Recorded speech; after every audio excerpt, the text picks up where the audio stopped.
இங்க ஒரு திருடு சூப்பர் மார்க்கெட்ல போய் திருடலாம்னு கையில கன் எடுக்க பாக்குறான். பட் அவனுக்கு ரொம்ப பதட்டமா இருக்கதால அப்படியே கடைக்குள்ள போயிடுறான். இவன் அப்படியே அங்க நின்னுக்கிட்டு கன்னை பாக்கெட்ல வச்சுக்கிட்டு எப்படி அவட மிரட்டலாம்னு ட்ரையல் பாக்குறான். அப்ப அவன் பின்னாடி ஒரு லேடி வந்து உன் பாக்கெட்ல என்ன இருக்குன்னு கேக்குறாங்க. இவனோ சாக்லேட் தான் வச்சிருக்கேன்னு சொல்றான். உடனே அவங்க நீ எதையோ திருடிட்டு இருக்க மாதிரி தெரியுதுன்னு சொல்றாங்க. அதுக்கு இவன் எதுவுமே பதில் சொல்லல. இவங்களோ நீ அப்படி பண்றதா இருந்தா நான் வேணா உனக்கு கொஞ்சம் காசு கொடுக்குறேன்னு சொல்லிட்டு இவங்களோட காப்பி கப்பை எடுத்துட்டு கிளம்புறாங்க.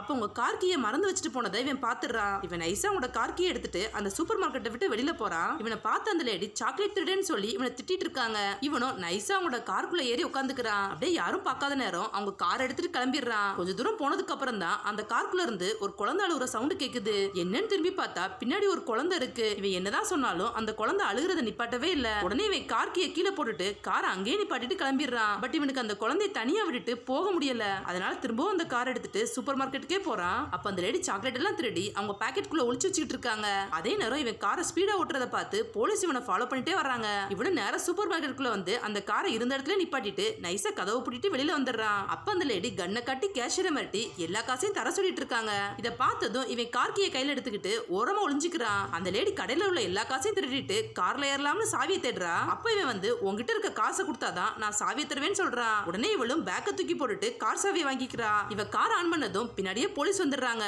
இதனால இவ கார் எடுக்காம அப்படியே ஃபீல் பண்ணிட்டே உட்காந்துடுறா. இவன் இந்த ஹேண்ட்பேக் எடுத்துக்கிட்டு திரும்பவும் சூப்பர் மார்க்கெட்டுக்குள்ள வந்து அதை கேஷியர் கிட்ட கொடுத்துறான். கேஷியர் உன்னை பார்த்து ஷாக் ஆகிட்டே அதை வாங்கிக்கிறாரு.